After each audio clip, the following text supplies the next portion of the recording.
It was just after 2 in the morning when my phone rang. I was dead asleep, and a sudden, shrill sound ripped me out of a dream. I fumbled for it on my nightstand, my heart hammering against my ribs. Unknown number.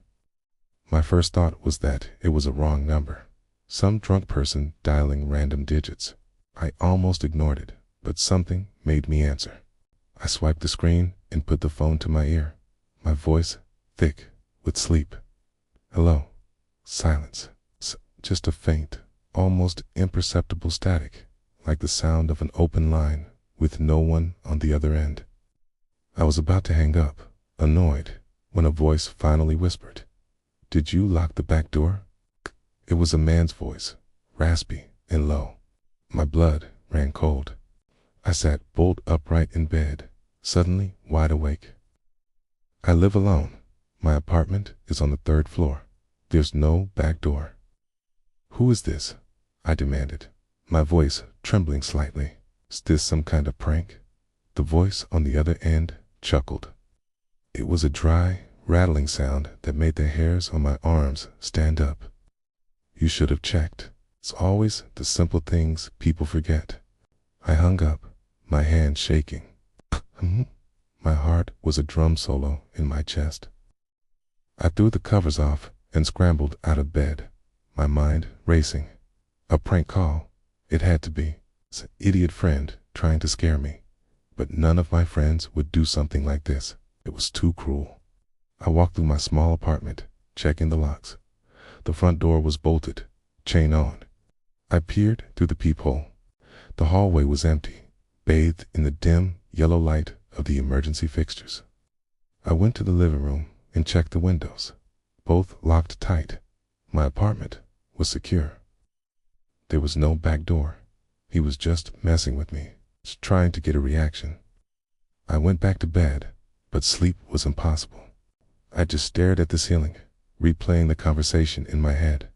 That voice, it sounded so close, so intimate. It's like he was whispering right in my ear, not through a phone. My phone rang again.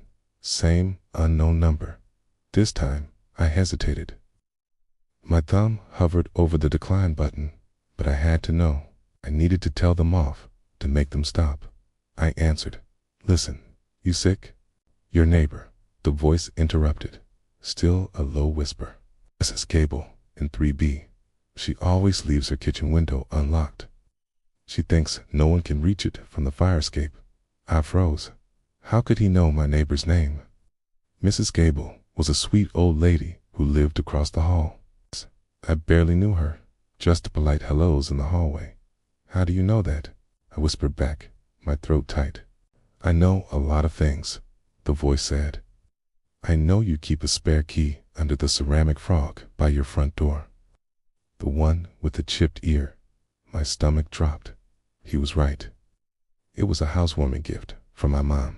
I'd hidden the key there when I first moved in and then completely forgot about it. I had never told a soul. "Who are you?" I asked, my voice barely audible. "I'm just someone who pays attention," he replied. The line went dead. This was no longer a prank. This was something else entirely. Someone had been watching me, watching my building. I felt a wave of nausea. I slid out of bed again and went straight to the front door. My hands were slick with sweat as I fumbled with the chain. I opened the door a crack and peeked out. The ceramic frog was still there, sitting on the small welcome mat. I couldn't bring myself to check under it. I didn't want the confirmation.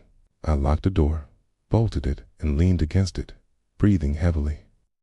My safe little apartment suddenly felt like a glass box. Every shadow seemed to move. Every creak of the old building sounded like footsteps. I grabbed the heaviest thing I could find, a cast iron skillet from the kitchen, and sat on my couch, facing the front door, my phone clutched in my other hand. I wasn't going to sleep. An hour passed. 2. The silence was more terrifying than the cause. My eyes burned from staring into the darkness. My muscles ached from the tension.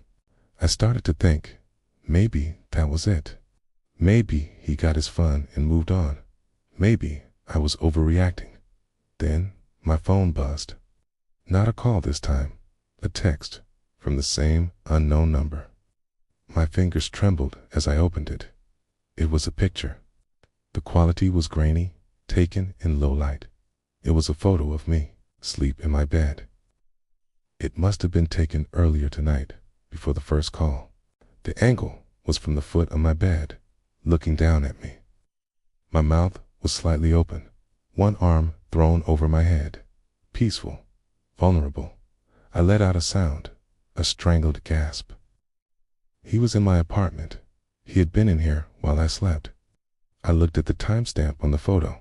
It was taken at 1:47 a.m., just 15 minutes before the first call. The back door. He hadn't been talking about a physical door. My mind raced, trying to make sense of it. How did he get in? The locks were secure, unless he used the key. The key under the frog. He could have gotten in, taken the photo, and left before ever calling me. He could have been watching me sleep for who knows how long. Then another text came through. Just one word. Look. Look where? My eyes darted around the dark room, the front door, the windows. Then my gaze fell on my own reflection in the dark screen of the TV, and behind me, reflected in the glass, a tall, thin silhouette standing in the doorway to my bedroom. It was just standing there, perfectly still, watching me. I didn't scream. I couldn't. The air was gone from my lungs. My body was completely paralyzed with a fear so absolute, it felt like my heart had stopped. The figure in the reflection slowly lifted a hand and waved. My phone rang one last time. I didn't have to look at the screen to know who it was. My hand, moving on its own, brought the phone to my ear. I didn't say anything. I just listened. The whispering wasn't coming from the phone anymore. It was coming from right behind me. I told you, the voice rasped, a breath of cold air against the back of my neck. You should have checked.